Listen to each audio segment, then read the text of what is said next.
رسوله الكريم وعلى آله وصحبه أجمعين أما بعد فقد قال الله تعالى في القرآن الكريم والفرقان المجيد أعوذ بالله من الشيطان الرجيم بفضل بسم الله الرحمن الرحيم إن الله وملائكته يصلون على النبي يا أيها الذين آمنوا صلوا عليه وسلموا تسليما اللهم صل على سيدنا محمد النبي الأمي وعلى أبويه وآله وصحبه وبارك وسلم. وقال نبينا رسول الله صلى الله عليه وسلم أستودع الله دينك وأمانتك وخواتم عملك صدق رسول الله صلى الله عليه وسلم. اللهم رب اشرح لي صدري ويسر لي أمري واحلل عقدة من لساني يفقهوا قولي. அல்லாஹ்வுடைய மாபெரும் கிருபை நம்மை முஸ்லிமாகவும் முஃமினாகவும் இவ்வுலகில் பிறக்கச் செய்து பல நபிமார்கள் கேட்டும் கிடைக்காத அவர்கள் பெறாத சரியாக சொல்வதானால் அவர்களுக்கு அல்லாஹ் தராத நெற்பெரும் பாக்கியம் இந்த உம்மத்தே முஹம்மதியா. இதை நம் அவர்களுக்கு கேட்காமல் தந்த அல்லாஹ்விற்கே எல்லா புகழும் உண்டாவதாக. ஸலாத்தும் சலாமும் ஈருலக இரட்சகர் நபிகள் கோமான் எம்பெருமானார் முஹம்மது முஸ்தபா அஹ்மது முஜ்தபா ரசூலுல்லாஹி ஸல்லல்லாஹு அலைஹி வஸல்லம் அவர்களின் மீதும் அன்னாரை அப்படியே அடிபெறலாது பின்பற்றிய உத்தம சத்திய சஹாபாக்கள், தாபிஈன்கள், தபவு தாபிஈன்கள், நாதாக்கள், ஷுஹதாக்கள், சாலிஹீன்கள், அஇம்மாக்கள், அவுலியாக்கள், நல்லோர்கள், குறிப்பாக இங்கு அமர்ந்திருக்கும் இன்னும் அமர்விருக்கும் நம் அனைவர்களின் மீதும் அல்லாஹ்வின் அன்பும் அருளும் குறைவின்றி நிறைவாக என்றென்றும் நிலவுமாக. ஆமீன். அல்லாஹ்வுடைய மாபெரும் கிருபையினால் ஹஜ்ஜினுடைய காலங்கள் துவங்கி இந்தியாவிலிருந்து பல புறங்களிலிருந்து ஹஜ்ஜிற்கான பயணத்தை பல மக்கள் மேற்கொண்டுள்ளார்கள். இன்னும் சில காலங்களில் பல மக்கள் மேற்கொள்ளவும் இருக்கிறார்கள். அல்லாஹ்வுடைய மாபெரும் கிருபையால் ஒவ்வொரு ஆண்டும் வருடந்தோறும் ஹஜ்ஜிற்கு என 25 முதல் 35 லட்சம் நபர்கள் வரையும் உலகெங்கிலும் இருந்து ஹஜ்ஜினுடைய பயணத்தை மேற்கொள்கிறார்கள். இந்த வருடம் இந்தியாவிலிருந்து சுமார் 1,75,000 நபர்கள் ஹஜ்ஜிற்காக பயணமாகி இருக்கிறார்கள். அதில் ஹஜ் கமிட்டியின் மூலமாக 1,40,000 நபர்களும், தனியார் நிறுவனங்களின் மூலமாக 35,000க்கும் மேற்பட்டவர்களும் இந்த வருடம் இந்தியாவிலிருந்து ஹஜ்ஜிற்காக பயணத்தை மேற்கொள்கிறார்கள். நாம் வாழ்கிற இந்த தமிழகத்திலிருந்து சுமார் 5,800 பேர் ஹஜ்ஜை மேற்கொள்ள இருக்கிறார்கள். இந்த வருடம் யார் யாரெல்லாம் ஹஜ்ஜிற்காக தன்னுடைய பயணங்களை மேற்கொள்கிறார்களோ அவர்களுடைய ஹஜ்ஜுகள் அனைத்தையும் அல்லாஹ் ஏற்றுக்கொள்ளப்பட்ட மக்பூலான ஹஜ்ஜாக, மக்ஃபிரத்திற்குண்டான ஹஜ்ஜாக அல்லாஹ் தஆலா ஆக்கியருள் புரிவானாக. இந்த வருடம் யார் யாருக்கெல்லாம் ஹஜ்ஜினுடைய நசீப் இல்லையோ அவர்களுக்கு வருகிற காலங்களில் அல்லாஹ் ஹஜ் உம்ராவை குடும்பத்தோடு, தாய் தந்தைகளோடு, மனைவி மக்களோடு ஹஜ்ஜை மேற்கொள்கிற நல்ல பாக்கியத்தினை அல்லாஹ் தந்தருள் புரிவானாக. ஆமீன். பொதுவாகவே ஒரு பயணத்திற்கு யாராவது செல்வதாக இருந்தால் ஒரு தொலை தூரம், ரொம்ப தூரமான பயணமாக இருந்தால் மிகவும் நெருங்கிய சொந்தங்களை, நண்பர்களை சந்தித்து நான் பயணமாகிறேன், துஆ செய்யுங்கள் என்று சொல்வது வழமை. அதன் அடிப்படையில் ஹஜ்ஜு என வருகிற பொழுது, ஹஜ்ஜினுடைய பயணத்தை பற்றி பேசுகிற பொழுது இமாம்கள் நமக்கு சொல்லுவார்கள், ஹஜ்ஜு என வந்துவிட்டால் அதற்கு யார் யாரெல்லாம் தயாராகிறார்களோ அவர்கள் தங்களுக்கு மத்தியில் ஏதாவது ஒரு சண்டையின் மூலமாக, குரோதத்தின் மூலமாக பேச்சுவார்த்தைகளை நிறுத்தி இருந்தாலும் ஹஜ்ஜினுடைய பயணம் மேற்கொள்கிற ஒரே காரணத்தினால் அவர்களை சென்று சந்தித்து அவர்களிடத்தில் நல்ல முறையில் உரையாடி துஆ செய்யுமாறு கோரிவிட்டுதான் அவர்கள் ஹஜ்ஜினுடைய பயணத்தை மேற்கொள்ள வேண்டும் என நமக்கு சொல்லி காட்டுகிறார்கள். காரணம் என்னவென்றால், ஹஜ்ஜு என வருகிற பொழுது அந்த இடத்திற்கு செல்லக்கூடிய பாக்கியம் இந்த உலகில் எல்லா முஃமின்களுக்கும் கிடைப்பது கிடையாது. அல்லாஹ் யாரை தேர்ந்தெடுக்கிறானோ அவர்களுக்கு மட்டுமே இந்த ஹஜ்ஜினுடைய நசீபை அல்லாஹ் தருகிறான். அப்பேற்பட்ட இடத்திற்கு செல்ல போகிற பொழுது நாம் நம்முடைய மனதில் ஏதாவது அழுக்குகளை, குரோதங்களை, கோபங்களை, இது போன்ற விஷமத்தனமான இஸ்லாம் எதையெல்லாம் ஒரு மனிதனுக்கு கூடாது என்று சொல்கிறதோ அந்த எல்லா தன்மைகளும் இல்லாதவாறுதான் அல்லாஹ்வுடைய ஆலயமாகிய அந்த கஅபாவை சென்று நாம் தரிசிக்க வேண்டும். எனவே ஹஜ்ஜினுடைய பயணத்தை மேற்கொள்கிற யாராக இருந்தாலும் சொந்த பந்தங்களை, நண்பர்களை, நெருங்கியவர்களை, தெரிந்தவர்களை அணுகி நான் ஹஜ்ஜிற்காக செல்கிறேன், எனக்கு நீங்கள் துஆ செய்யுங்கள் என சொல்ல வேண்டிய ஒரு கடமைப்பாட்டிலே அவர் இருக்கிறார். ஒன்று. இரண்டாவது, யார் ஹஜ்ஜிற்கு செல்கிறார்களோ அவர்களை சந்திக்க செல்கிற ஹஜ்ஜிற்கு செல்லாதவர்கள் ஒரு சில விஷயங்களை சொல்லி அனுப்புவார்கள். அல்லாஹ்வுடைய கிருபையால் ஹஜ்ஜினுடைய பயணத்தை மேற்கொள்கிறீர்கள், அல்லாஹ் உங்களுடைய ஹஜ்ஜை ஏற்றுக்கொள்வானாக, பாவம் மன்னிக்கப்பட்ட ஹஜ்ஜாக ஆக்குவானாக. மூன்றாவது ஒரு செய்தி, இந்த நசீபு எங்களுக்கும் வேண்டும் என நீங்கள் துஆ செய்யுங்கள் என சொல்லி முசாஃபஹா, முஆனகா, நம்மால் முடிந்த சில அன்பளிப்புகளை அவர்களுக்கு தருவதன் மூலமாக சந்திப்பை நிறுத்திக் கொள்வார்கள். ஆனால் பெருமானார் ஸல்லல்லாஹு அலைஹி வஸல்லம் அவர்களுடைய வளமை என்ன தெரியுமா? ஹஜ்ஜிற்காக அல்லது இன்ன பிற பயணங்களுக்காக, ஏன் போருக்கு ஒருவரை பெருமானார் அனுப்பி வைப்பதாக இருந்தாலும் குறிப்பிட்டு 3 உபதேசங்களை அல்லது 3 துஆக்களை செய்துதான் கண்மணி நாயகம் ரசூலுல்லாஹ் அந்த நபர்களை வழி அனுப்பி வைப்பார்கள். ஹதீஸிலே நாம் பார்க்கிற பொழுது ஒரு உமர் ரலியல்லாஹு அவர்களுடைய பேரப்பிள்ளை சாலிம் ரஹ்மத்துல்லாஹி அலைஹி அவர்கள் தன்னுடைய தந்தையை பற்றி, அப்துல்லாஹ் இப்னு உமர் ரலியல்லாஹு அவர்களை பற்றி சொல்லுவார்கள். ஒரு சமயத்தில் ஒருவர் ஒரு பயணத்தை சொல்வதற்காக என்னுடைய தந்தையிடத்திலே வந்தார்.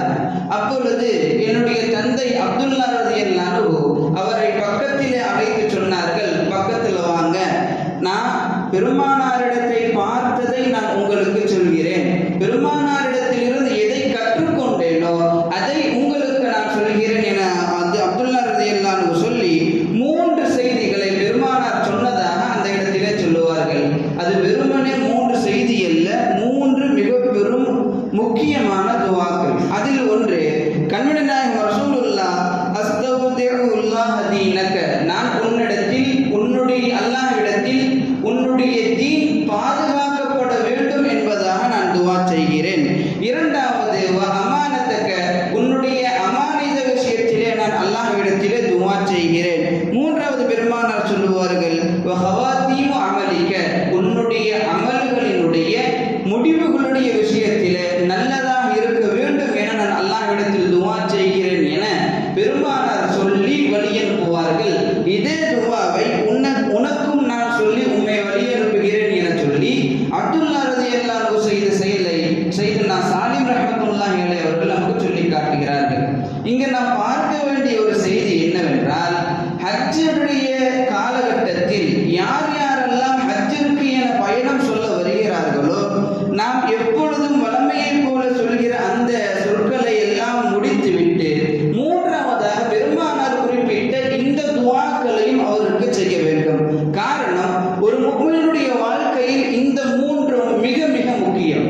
ஒருவருடைய தீன் பாதுகாக்கப்பட வேண்டும், அதற்கு அல்லாஹ்விடத்தில் துஆ செய்ய வேண்டும். இரண்டாவது, அவர் பேணி இருக்கிற அமானிதம் பாதுகாக்கப்பட வேண்டும், அதற்கு அல்லாஹ்விடத்தில் துஆ செய்ய வேண்டும். மூணாவது, அவருடைய அமல்கள், அவருடைய செயல்பாடுகள் நல்ல முறையில் முடிய வேண்டும், அதற்கு அல்லாஹ்விடத்தில் துஆ செய்ய வேண்டும். இது ஒவ்வொரு முஃமினுடைய வாழ்க்கையினுடைய கட்டாயம் என்று நாம் எடுத்துக்கொள்ள வேண்டும். காரணம் என்னவென்றால், எத்தனையோ நபர்கள் இஸ்லாத்தில் வாழ்ந்தார்கள், ஆனால் மரணிக்கிற பொழுது தீன் அவர்களுக்கு கிடைக்கவில்லை. எத்தனையோ நபர்கள் வேற ஒரு மதத்தில் இருந்து தீனிற்கு அவர்கள் மாறினார்கள், ஆனால் அவர்களுடைய முடிவு அந்த சமயத்தில் தீன் அவர்களுக்கு கிடைக்காமல் போயிருக்கிறது. எனவே பெருமானார் அனுதினமும் ஓதுகிற, அல்லாஹ்விடத்தில் கேட்கிற துஆக்களில் தன்னுடைய தீன் பாதுகாக்கப்பட வேண்டும் என பெருமானார் ரசூலுல்லாஹ் ஸல்லல்லாஹு அலைஹி வஸல்லம் அவர்கள் கேட்பார்கள்.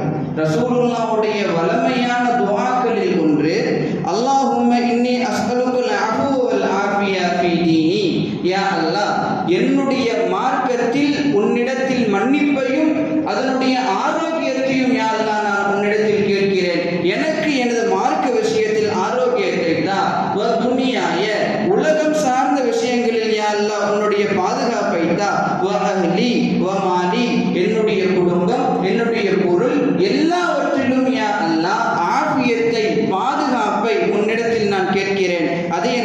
தா.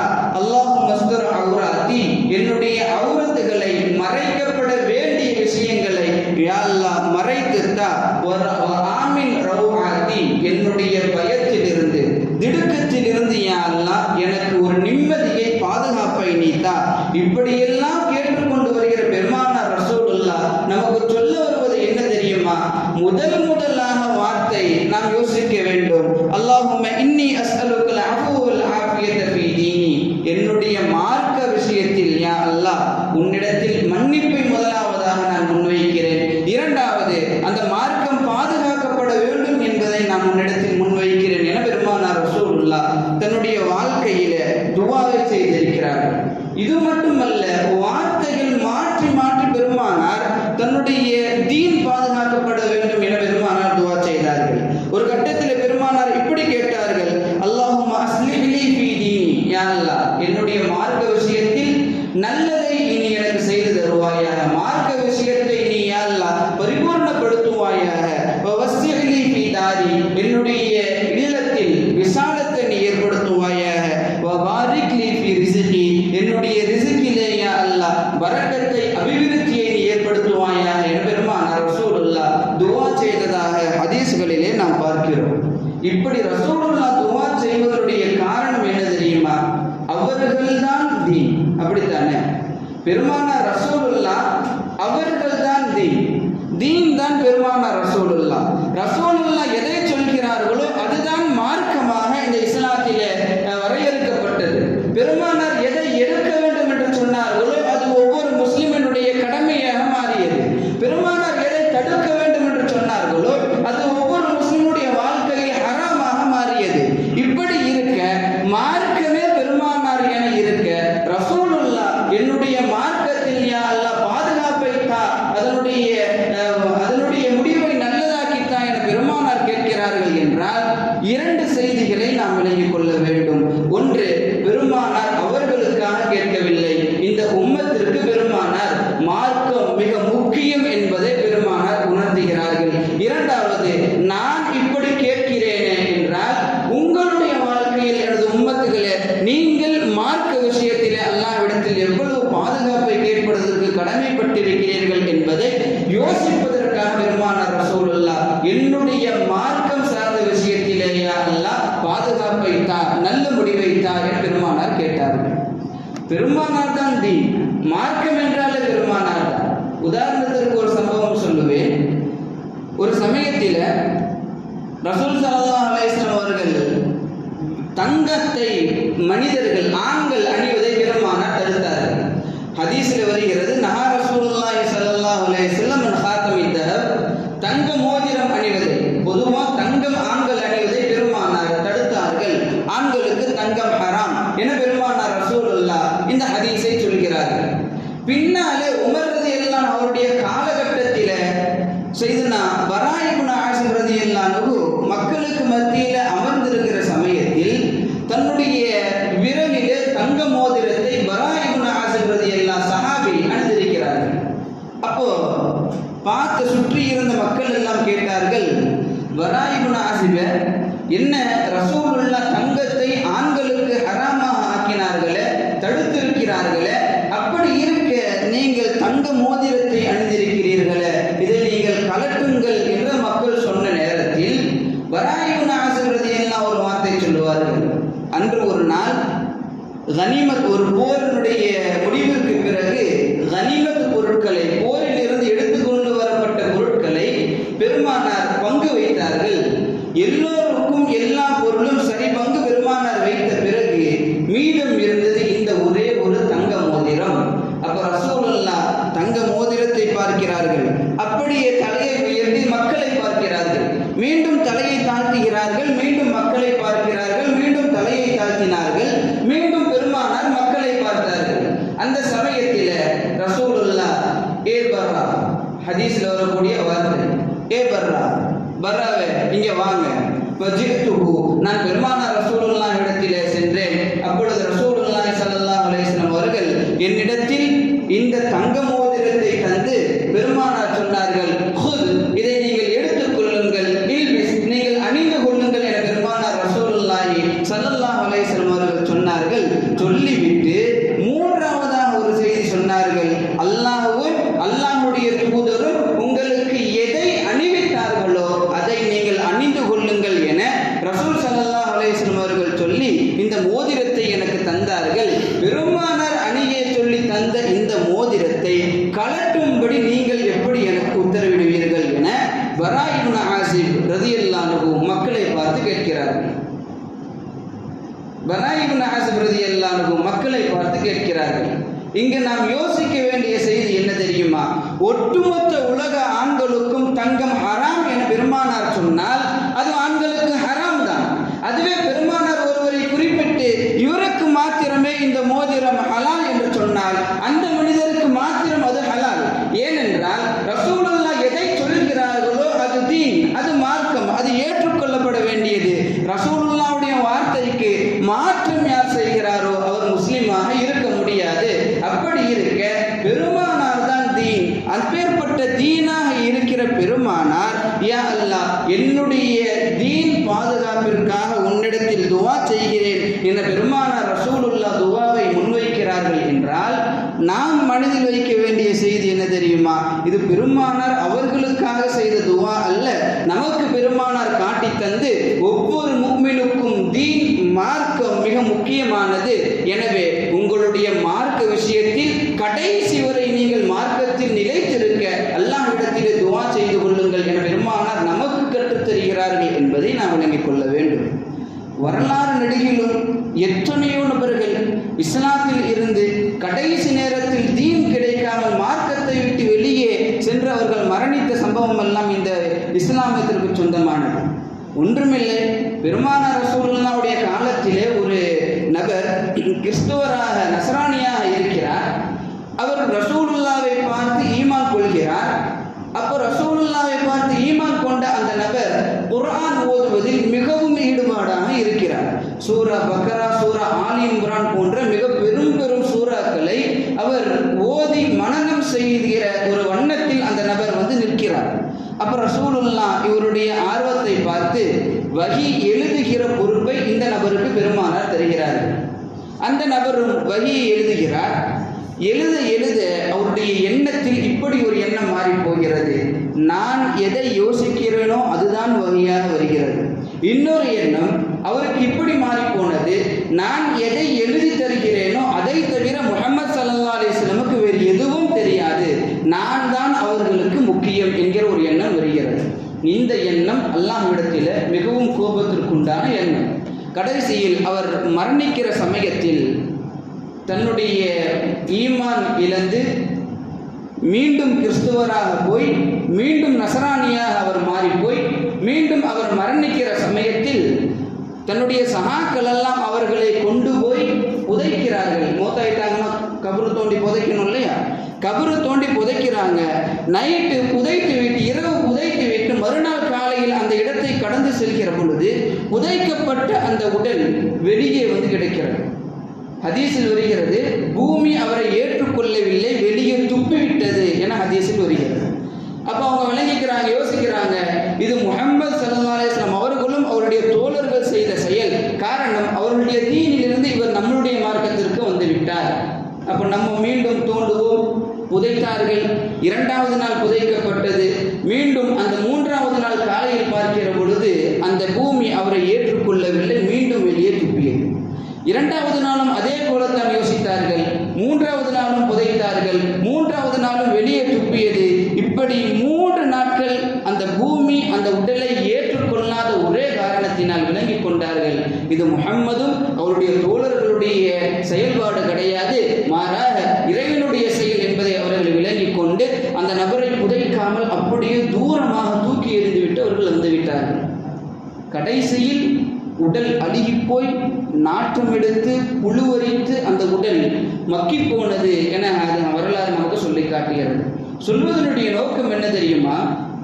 ஒரு நபர் தீனிலே இருக்கிறேன் என்பதனால் தன்னுடைய எண்ணங்களை தன்னுடைய மனோ இச்சைக்கு ஏற்றவாறு அவர் வைத்துக் கொள்ளக்கூடாது.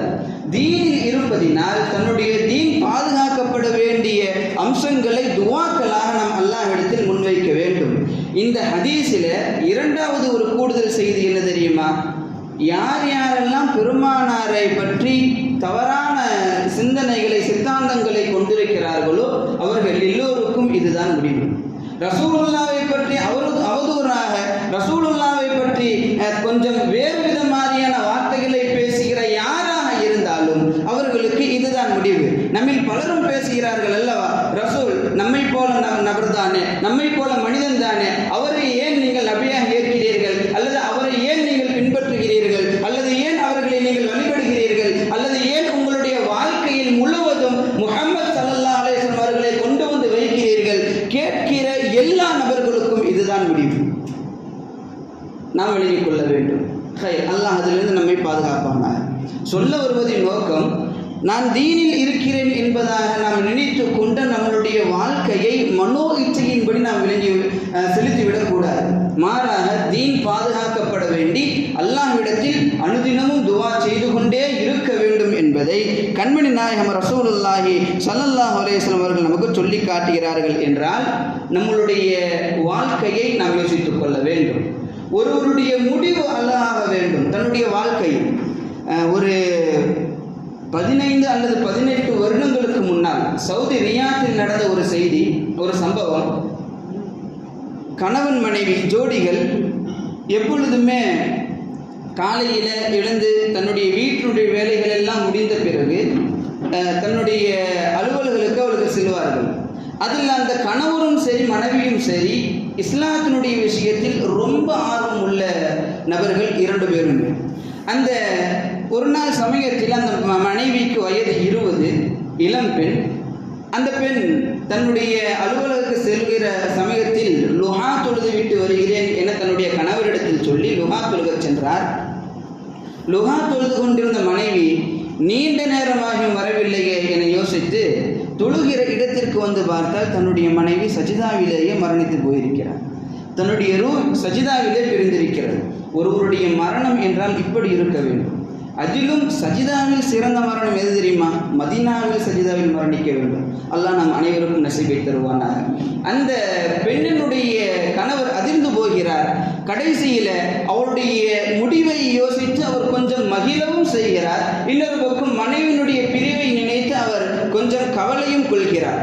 ஆக ஒரு மனிதனுடைய முடிவு மிகவும் அழகாக இருக்க வேண்டும். அல்லாஹ் ரசூல் விரும்புகிற வண்ணத்திலே அவருடைய முடிவு இருக்க வேண்டும். அதற்காக நாம் அல்லாஹ்விடத்திலே துவா செய்ய வேண்டும். எனவேதான் பெருமானார் ரசூலுல்லாஹ், யா அல்லாஹ், நான் வாழ்கிற காலம் முழுவதும் முஸ்லிமாகத்தான் இருக்க வேண்டும், முஃமினாகத்தான் இருக்க வேண்டும். அதே சமயத்தில் நான் மரணிக்கிற சமயத்தில் கூட ஈமானுடைய பாதுகாப்பை எனக்கு வேண்டும். யா அல்லாஹ், என்னை ஈமானோடு என்னை மரணிக்க செய், கடைசி காலம் வரையிலும் ஈமானிய பாதுகாப்பை எனக்கு தா என்று பெருமானார் ரசூலுல்லாஹ் துவா செய்தார்கள். அந்த துவாவை ஹஜ்ஜிற்காக மேற்கொள்கிற ஹாஜிகளை வலியுறுத்துகிற சமயத்திலே நாம் அவர்களுக்காக துவா செய்து வழியனுப்ப வேண்டும். இரண்டாவதாக பெருமானார் செய்த துவா, அமானத்திக்க, உன்னுடைய அமானித விஷயத்திலே நான் அல்லாஹ்விடத்திலே பாதுகாப்பை தேடுகிறேன் என பெருமானார் ரசூலுல்லாஹி ஸல்லல்லாஹு அலைஹி வஸல்லம் அவர்கள் சொன்னார்கள். அந்த அமானிதம் என்று வருகிற பொழுது குர்ஆன் 2 வகைப்படுத்தி நமக்கு தெள்ள தெளிவாக சொல்லி காட்டுகிறது. ஒன்று, உலக படைப்புகளில் ஆக கடுமையான உறுதியான படைப்புகளிடத்தில் அந்த அமானிதம் கொண்டு செல்லப்பட்ட பொழுது அந்த படைப்புகள் எல்லாம் இந்த அமானிதத்தினுடைய கணத்தை விளங்கி கொண்டதினால், யா அல்லாஹ், இது என்னால் முடியாது என அல்லாஹ்விடத்தில் மறுத்துவிட்டது. அல்லாஹ் குர்ஆனில் சொல்கிற செய்தி, இன்னா அரதுனல் அமானத அல ஸமாவாதி வல் அர்த் வல் ஜிபால ஃபபைன அய்ஹ்மில்னஹா, இந்த வானங்களும் பூமிகளும் மலைகளிடத்தில் இந்த அமானிதத்தை, அதாவது குர்ஆனை கொண்டு போய் கொடுத்த நேரத்தில் அதனுடைய கணத்தை விளங்கி கொண்ட அந்த படைப்புகள், யா அல்லாஹ், என்னால் தாங்க முடியாது என மறுத்துவிட்டது. ஃபபைன அய்ஹ்மில்னஹா ஃபபைன வஷ்வக்ன மின்ஹா வஹமலஹல் இன்சான், அதை மனிதன் அந்த அமானிதத்தை ஏற்றுக்கொண்டான். என்றாலும் இன்னஹு கான ஸலூமன் ஜஹூலா, அவன் வெளியிட்ட ஒரு மடமையில் தான் இருக்கிறான் என அல்லாஹ் குர்ஆனிலே சொல்லி காட்டுகிறான். ஒட்டுமொத்த குர்ஆனை அமானிதமாக கொண்டு வந்து மனித சமூகத்திற்கு அல்லாஹ் கொடுத்த பிறகும் அதில் நன்மை எது தீமை எது என பிரித்து காட்டப்பட்ட பிறகும் ஹலால் எது ஹராம் எது என பிரித்து காட்டப்பட்ட பிறகும் எதை செய்தால் சொர்க்கம் எதை செய்தால் நரகம் என்பதை பிரித்து காட்டப்பட்ட பொழுதும் பெருமானார் ரசூலுல்லாஹ் உட்பட ஒட்டுமொத்த நபிமார்களுடைய செய்திகளையும் சொல்லி அதனுடைய படிப்பினைகளை சொல்லி காட்டி, அவர்களை ஏற்காதவர்கள் எப்படி அழிந்து போனார்கள் என்பதை சொல்லி காட்டி, அவர்களை ஏற்றுக்கொண்டவர்கள் எப்படி ஜெயித்தார்கள் என்பதை சொல்லி காட்டி, ஒட்டுமொத்த நன்மை தீமைகளையும் இந்த குர்ஆன் பேசிய சமயத்திலும் அதை ஏற்றுக்கொண்ட மனிதன் அதை பொதுபோக்கான முறையில் விட்டு வழிகேட்டில் இருக்கிறான் என அல்லாஹ் அவனுடைய முதலாவது அமானிதத்தை இந்த குர்ஆனிலே சொல்லி காட்டுவான். இரண்டாவது அமானிதத்தை அல்லாஹ் சொல்லி காட்டுகிற பொழுது, இன்னல்லாஹ யஅமுருக்கும் அன் துஅத்துல் அமானாத்தி இலா அஹ்லிஹா, அமானிதங்கள் உங்களுக்கு மத்தியில், மக்களுக்கு மத்தியில் பேணப்படுகிற அமானிதங்கள் கொண்டு வந்து கொடுக்கப்பட்டால் அதை அல்லாஹ்விற்காக நல்ல முறையிலே அதை பேண வேண்டும் என அல்லாஹ் தஆலா குர்ஆனிலே சொல்லி காட்டுகிறான். இப்பேற்பட்ட இரண்டு அமானிதங்களை மனிதன் ஏற்றுக்கொண்டாலும் அல்லாஹ் சொல்வது போல் அவன் மடமையில் மிகவும் ஒரு வழிகேட்டில் தான் அவன் இருக்கிறார் என்பதை நாம் விளங்கிக் கொள்ள வேண்டும். அதே சமயத்தில் அமானித விஷயங்களில் யார் பேணி பாதுகாப்போடு தன்னுடைய வாழ்க்கையை நடத்துகிறார்களோ அவர்கள் வெற்றியாளர்கள் என்றும் குர்ஆன் பேசி காட்டுகிறது. இந்த குர்ஆனில் யார் யாரெல்லாம் வெற்றியாளர்கள் நாளை மறுமையில் அல்லாஹ்விடத்தில் என்கிற ஒரு 7 பட்டியலை, 7 நபர்களை பற்றி குர்ஆன் பேசும். தொப்பி போட்டுக்கிறாங்க. 7 நபர்களை குர்ஆன் பேசும். அதில் 7வது நபராக யார் அமானிதத்தை அல்லாஹ்விற்காக பாதுகாக்கிறாரோ அவர் அல்லாஹ்விடத்திலே உயர்ந்தவர். வல்லதீனஹும் லி அமானாத்திஹிம் வ வஅதிஹிம் ராஊன், அவர் அல்லாஹ்விடத்தில் உயர்ந்தவர் என குர்ஆன் பேசி காட்டுகிறது. இந்த அமானிதம் என்று வருகிற பொழுது யார் அதை மோசடி செய்கிறாரோ அதை பற்றி பெருமானார் ரசூலுல்லாஹ் மிகவும் எச்சரிக்கையாக ஒவ்வொரு மனிதனும் மனதில் ஆழமாக பதித்துக் கொள்கிற வண்ணத்திலே அதனுடைய தண்டனைகளை, அதனுடைய கோர ஆபத்துகளை பற்றி பெருமானார் ரசூலுல்லாஹ் ஹதீஸுகளில் பல கட்டங்களில் நமக்கு சொல்லி காட்டி இருக்கிறார்கள். அது ரசூலுல்லாஹ் ஸல்லல்லாஹு அலைஹி வஸல்லம் அவர்கள் சொல்கிறார்கள், யார் அமானிதத்தை பேணாமல் பொதுபோக்கான முறையில் வாழ்ந்தாரோ அவருடைய நிலை குறித்து மறுமையிலே பெருமானார் ரசூலுல்லாஹ் பேசுகிற பொழுது ஒரு கொடி மறுமையில் ஒட்டுமொத்த மனித சமூகம் நிற்கப்பட்டிருக்கிற அந்த மஹ்ஷர் மைதானத்தில் ஒரு கொடியை அல்லாஹ் தஆலா ஏற்றுவான். அந்த கொடியை ஏற்றி அங்கே ஒரு மலக்கு இருப்பார். அந்த மலக்கு எல்லா மக்களையும் பார்த்து அழைத்து சொல்லுவார், இந்த கொடி யாருக்கான கொடி தெரியுமா? உலகில் வாழ்கிற பொழுது யார் அமானிதத்தை பேணாமல் வாழ்ந்தாரோ, இதோ இன்னாருடைய மகன் இன்னார் வாழ்கிற பொழுது அமானிதத்தை பேணவில்லை, அவர் மோசடிக்காரர் என்பதை உணர்த்துகிற வண்ணத்தில் அடையாளப்படுத்தி அல்லாஹ் இந்த கொடியை நட்டு வைத்திருக்கிறான் என ஒட்டுமொத்த மனித சமூகத்திற்கு முன்னால் அவரை அல்லாஹ் கேவலப்படுத்துவான் என கண்மணி நாயகம் ரசூலுல்லாஹி ஸல்லல்லாஹு அலைஹி வஸல்லம் அவர்கள் நமக்கு சொல்லி காட்டுகிறார்கள். இன்னொரு கட்டத்தில் ரசூலுல்லாஹ் இப்படி சொன்னார்கள், யார் அமானித விஷயத்தில் மோசடி செய்கிறாரோ அவர் முஸ்லிமே கிடையாது என பெருமானார் ரசூலுல்லாஹ் சொன்னார். ஒரு சமயத்தில் ஒரு உணவு தானிய குமிழை பெருமானார் ரசூலுல்லாஹ் கடந்து செல்கிற பொழுது அதற்குள் ரசூலுல்லாஹ் கொஞ்சம் கிளறி பார்த்தால் மேலிருக்கிற தானியங்கள் எல்லாம் காய்ந்தும் உள்ளிருக்கிற தானியங்கள் எல்லாம் ஈரமாகவும் இருந்தது. அதனுடைய நிலை குறித்து பெருமானார் கேட்டபோது அந்த நபர் சொன்னார், யா ரசூலல்லாஹ், நேற்று பெய்த மழையில் நினைந்து விட்டது யா ரசூலல்லாஹ். அப்ப ரசூலுல்லாஹி ஸல்லல்லாஹு அலைஹி வஸல்லம் சொன்னார்கள், நினைந்த தானியங்களை மக்களுக்கு கண்ணிற்கு தெரிகிற வண்ணத்தில் நீ வைக்க வேண்டும் அல்லவா? மக்களுடைய கண்ணுக்கு தெரிகிற வண்ணத்தில் நீ வைக்க வேண்டும் அல்லவா? அந்த நினைந்த தானியங்களை மூடுகிற வண்ணத்தில் காய்ந்த தானியங்களை நீ போட்டு மறைத்திருக்கிறாயே, ஒன்றை மட்டும் நன்றாக மனதில் வைத்துக்கொள், யார் தன்னுடைய வாழ்க்கையில் மக்களை மோசடி செய்கிற வண்ணத்தில் வாழ்கிறாரோ அவர் ஒரு காலம் முஸ்லிமாக இருக்க முடியாது என பெருமானார் ரசூலுல்லாஹ் சொல்லி செல்கிறார்கள். என்றால் மோசடிக்காரன் முஸ்லிம் கிடையாது, அமானிதத்தை பேணாதவர் முஸ்லிம் கிடையாது. ஒருவருடைய வாழ்க்கையில் அமானிதம் பேண முடியாது என தெரிகிறதா, அமானிதத்தை ஏற்றுக்கொள்ளக்கூடாது, என்னால் முடியாதுப்பா வேற யாரையாச்சும் போய் பாரு, அவங்கள்ட்ட கொடு, இதை என்னால் பாதுகாக்க முடியாது என சொல்லி அவர் அந்த இடத்திலிருந்து நகல வேண்டும். மாறாக நான் பாதுகாக்கிறேன் என சொல்லி அதை வாங்கி கொண்டு அந்த அமானிதத்தை பாதுகாக்காமல் மக்களை மோசடி செய்கிற யாரும் ஒரு காலம் முஸ்லிமாக இருக்க முடியாது என பெருமானார் ரசூலுல்லாஹி ஸல்லல்லாஹு அலைஹி வஸல்லம் அவர்கள் நமக்கு சொல்லி காட்டுகிறார்கள். என்றால் நாம் நம்மளுடைய வாழ்க்கையில் இரண்டாவது துவா அதிகமாக அல்லாஹ்விடத்தில் முன்வைக்க வேண்டியது, யா அல்லாஹ், என்னுடைய அமானிதத்தை நான் நல்ல முறையில் பாதுகாக்க வேண்டும். என்னிடத்தில் யார் யாரெல்லாம் அமானிதமான முறையிலே எதையெல்லாம் தருகிறார்களோ யா அல்லாஹ், உன்னுடைய பாதுகாப்பில் அதை நல்ல முறையிலே நான் பாதுகாக்க வேண்டும் யா அல்லாஹ், அதற்கு நீ கிருபை செய் என பெருமானார் ரசூலுல்லாஹி ஸல்லல்லாஹு அலைஹி வஸல்லம் துஆவினுடைய அடிப்படையில் நம்மளுடைய துஆ இருக்க வேண்டும். ரசூலுல்லாஹி ஸல்லல்லாஹு அலைஹி வஸல்லம் சொல்லுவார்கள், நாளை மறுமையில் மஹ்ஷரில் நடக்கிற ஒரு நீண்ட ஹதீஸினுடைய சுருக்கம் நமக்கு தேவையான ஒரு செய்தி என்னன்னா, கண்மணி நாயகம் ரசூலுல்லாஹ் மக்களுடைய மஹ்ஷருடைய மைதானத்தில் மக்களுக்காக பரிந்துரை செய்து கொண்டிருக்கிற சமயத்தில் அப்போ ரசூலுல்லாஹ் அல்லாஹ்விடத்திலே யா அல்லாஹ் என்னுடைய உம்மத்திற்காக நான் பரிந்துரை செய்ய வேண்டும், அனுமதி தான் என பெருமானார் கேட்பார்கள். அனுமதிக்கப்படும். அப்போ ஒரு சில நபர்கள் நரகத்திற்கு மேல் இருக்கிற சிராத்துல் முஸ்தகீம் என்கிற பாலத்தில் கடப்பதற்கு அவர்கள் தயாராகுவார்கள். முன்னாடி இருக்கிற கூட்டங்கள், அதாவது நன்மையில் முந்தைய கூட்டங்கள் எல்லாம் கண்மூடி திறப்பதற்குள் மின்னல் வெட்டுகிற வண்ணத்திலே அவர்கள் சிராத்துல் முஸ்தகீமை அவர்கள் கடப்பார்கள். ஒரு சில நபர்கள் வாழ்க்கையில பாவம் செய்கிறவர்கள் தட்டு தடுமாறி யார் கடக்க கூடாதுன்னு அல்லாஹ் நாடி இருக்கிறானோ அவர்கள் கீழே விழுவார்கள். அந்த கடக்க கூடாது என நாடி இருக்கிற நபர்களுக்கு கீழே விழுவதற்கு உண்டான பெரிய காரணம் என்ன தெரியுமா? அந்த நபர் சிராத்துல் முஸ்தகீம் பாலத்தினுடைய ஆரம்பத்தில் வந்து நிற்பார். வந்து நின்று தன்னுடைய பயணத்தை தொடங்குகிற சமயத்தில் உலகத்தில் அவருக்கு கொடுக்கப்பட்ட 2 விஷயங்கள் அதனுடைய ஆரம்பத்திலும் முடிவிலும் வந்து நிற்கும். ஒன்று அவர் பேணாத அமானிதம், இன்னொன்று அவர் சேராத உறவு. இந்த 2மே அந்த சிராத்துல் முஸ்தகீம் பாலத்தினுடைய ஆரம்பத்திலும் கடைசியிலும் நிற்கும். அவரை தாண்ட முடியாமல், சிராத்துல் முஸ்தகீமை கடக்க முடியாமல் அந்த 2ம் அவரை அப்படியே நரகத்திற்குள் விழச் செய்யும் என பெருமானார் ரசூலுல்லாஹி ஸல்லல்லாஹு அலைஹி வஸல்லம் அவர்கள் சொல்கிறார்கள். எனவே தான் ரசூலுல்லாஹ் யார் பயணத்தை மேற்கொண்டாலும் இன்னொரு புறத்தில் தன்னுடைய சுய வாழ்க்கைக்குட்பட்ட பெருமானார் ரசூலுல்லாஹ் அல்லாஹ்விடத்தில் அதிகமாக கேட்ட துஆக்களில் 2வது யா அல்லாஹ் என்னுடைய அமானிதம் பாதுகாக்கப்பட வேண்டும் என்கிற துஆவை தான் பெருமானார் ரசூலுல்லாஹி ஸல்லல்லாஹு அலைஹி வஸல்லம் அவர்கள் அல்லாஹ்விடத்தில் முன்வைத்தார்கள்.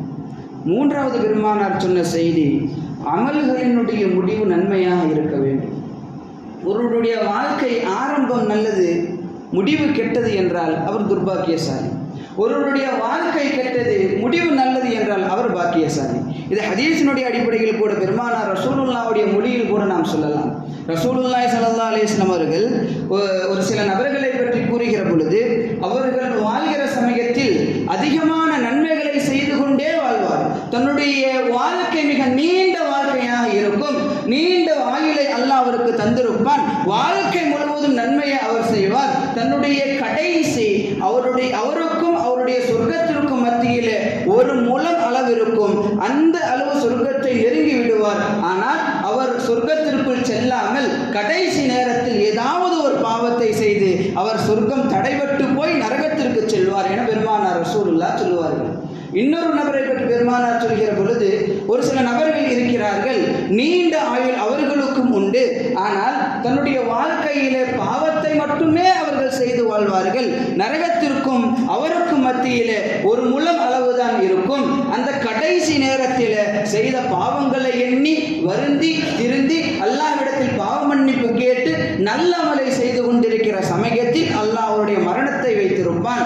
அவர் அந்த நல்ல அமலை செய்வதன் மூலமாக அவர் சொர்க்கத்திற்குள் நுழைவார் என பெருமானார் ரசூலுல்லாஹி ஸல்லல்லாஹு அலைஹி வஸல்லம் அவர்கள் சொல்லுவார்கள். நாம் விளங்கிக் கொள்ள வேண்டிய செய்தி இதுதான். வாழ்க்கை முழுவதும் நன்மை மட்டுமே செய்கிறோம் என நம்மளுடைய மனது சொன்னது என்றால் கொஞ்சம் உஷாராக இருக்க வேண்டும். தன்னுடைய நஃப்ஸ் நீ நல்ல ரூட்ல போற அப்படின்னு சொல்லுச்சுன்னா கொஞ்சம் உஷாரா இருக்கணும். அப்ப நம்மளுடைய பயணத்தை, நம்மளுடைய செயல்பாடுகளை நாம் பரிசீலிக்க வேண்டும். நஃப்ஸ் என்னைக்குமே ஒருவருடைய வெற்றிக்குண்டான பாதையை ஒருபோதும் சொல்லாது. அவர் எந்த சமயத்தில் அவர் சருகுவார் என்பதை கவனித்துதான் தன்னுடைய நஃப்ஸ் தனக்கே சொல்லும். எனவே ஒருவர் பாவத்தில் இருப்பதாக அந்த நஃப்ஸ் சொன்னாலும் நாம் யோசிக்க வேண்டும். அவர் நன்மையில் தான் இருக்கிறார் என்று சொன்னாலும் நாம் யோசிக்க வேண்டும். யோசித்து விட்டு நம்ம நன்மையில் தானே இருக்கிறோம், நம்ம போவோம் அப்படின்னு போனா அவன் காலி. யாரெல்லாம் என்னுடைய நஃப்ஸ் இப்படி எனக்கு சொல்லுகிறது, தூண்டுகிறது, நான் இருப்பது நன்மை என இருந்தால் அந்த நன்மையான காரியத்திலேயே என்னை நிலைத்திருக்க செய், அதை நீ ஏற்றுக்கொள். இந்த துவா நான் இருப்பது தவறான பாதை என்றால் என்னை மன்னித்து யா அல்லாஹ் நல்ல பாதையில் நீ என்னை வழிநடத்து. இது ஒரு துவா. இப்படி தன்னுடைய வாழ்க்கையில் துவா செய்வதற்கு எல்லோரும் கடமைப்பட்டிருக்கிறோம். ஆக ஒரு மனிதர் தன்னுடைய வாழ்க்கையில் எந்த ஒரு பயணத்தை மேற்கொள்வதாக இருந்தாலும், தன்னுடைய வாழ்க்கையில் அவர் மற்றவருடைய பயணத்தை வழியனுப்புவராக இருந்தாலும், ரசூலுல்லாஹி ஸல்லல்லாஹு அலைஹி வஸல்லம் அவர்கள் சொன்ன இந்த 3 துவாவை கண்டிப்பாக நாம் அவருக்கு சொல்லி அவரை வழியனுப்ப வேண்டும். குறிப்பாக இப்பொழுது ஹஜ்ஜினுடைய காலம் என்பதனால் நம்மில் தெரிந்தவர், சொந்த பந்தங்கள், நம்ம குடும்பத்தில் இருப்பவர்கள் பலரும் ஹஜ்ஜிற்கு செல்கிற வாய்ப்புகள் அமைந்திருக்கிற இந்த காலத்தில் நாம் அவர்களை வழியனுப்புகிற பொழுது நாம் எனக்கு துவா செய்யுங்க, அல்லாஹ் உங்கள் ஹஜ்ஜை மக்பூலான ஹஜ்ஜா ஆக்கட்டும், பாவம் மன்னிக்கப்பட்ட ஹஜ்ஜா ஆக்கட்டும் என்கிற எல்லா செய்தியும் சொல்லிவிட்டு எனக்கும் துவா செய்யுங்க, எனக்கு இந்த நசீபு கிடைக்கணும் எல்லாம் சொல்லிட்டு கடைசியாக ரசூலுல்லாஹ் சொன்ன இந்த துவாக்கள், உன்னுடைய தீனுடைய விஷயத்தில் நான் அல்லாஹ்விடத்தில் பாதுகாப்பு தேடுகிறேன், உன்னுடைய அமானதைய விஷயத்தில் அல்லாஹ்விடத்தில் பாதுகாப்பு தேடுகிறேன், உன்னுடைய அமல்களுடைய முடிவு நன்மையாக இருக்க வேண்டும் என்று அல்லாஹ்விடத்தில் பாதுகாப்பு தேடுகிறேன். இந்த 3 துவாக்களை சொல்லி ஹாஜிகளை நாம் வழியனுப்புவதற்கு கடமைப்பட்டிருக்கிறோம். எனவே வல்ல ரஹ்மான் நாம் வாழ்கிற காலத்தில் யார் யாருக்கெல்லாம் இந்த வருடம் ஹஜ்ஜை அல்லாஹ் நசீபாக்கினானோ அவர்களுடைய இந்த 3 விஷயத்தையும் அல்லாஹ் தாலா பாதுகாப்பான விஷயமாக ஆக்கி வைப்பானாக. அவருடைய ஹஜ்ஜுகளை அல்லாஹ் கபூலாக்குவானாக. ஒப்புக்கொள்ளப்பட்ட ஹஜ்ஜாக அல்லாஹ் தாலா ஆக்குவானாக. பாவங்கள் மன்னிக்கப்பட்ட ஹஜ்ஜாக அல்லாஹ் தாலா ஆக்குவானாக. ஒப்புக்கொள்ளப்பட்ட ஹஜ்ஜினுடைய அடையாளங்களை கண்டு மீண்டும் வீடு திருப்பவர்களாக அல்லாஹ் ஆக்குவானாக. யார் யாருக்கெல்லாம் ஹஜ்ஜினுடைய நசீபு இல்லையோ இந்த வருடம் அவர்களுக்கு அல்லாஹ் வருகிற காலங்களில் ஹஜ் உம்ராவினுடைய நசீபினை அல்லாஹ் தருவானாக. ஒப்புக்கொள்ளப்பட்ட ஹஜ் உம்ராவாக ஆக்குவானாக. குறிப்பாக தாய் தந்தையர்களோடு மனைவி மக்களோடு ஹஜ் உம்ரா செய்கிற நல்ல நசீபினை அல்லாஹ் நம் அனைவருக்கும் தருவானாக. குறிப்பாக நமது உடலிலிருந்து உயிர் பெறுகிற பொழுது லா இலாஹ இல்லல்லாஹ் முஹம்மது ரசூலுல்லாஹ் எனும் திருக்கலிமாவை நபி வாயிலாக நமது வாயில் அல்லாஹ் வெளியாக்குவானாக. ஆமீன். வ ஆகிரு தஅவானா அல்ஹம்துலில்லாஹ். அஸ்ஸலாமு அலைக்கும் வரஹ்மத்துல்லாஹி வபரகாத்துஹு. சுன்னத்துல் வலம்.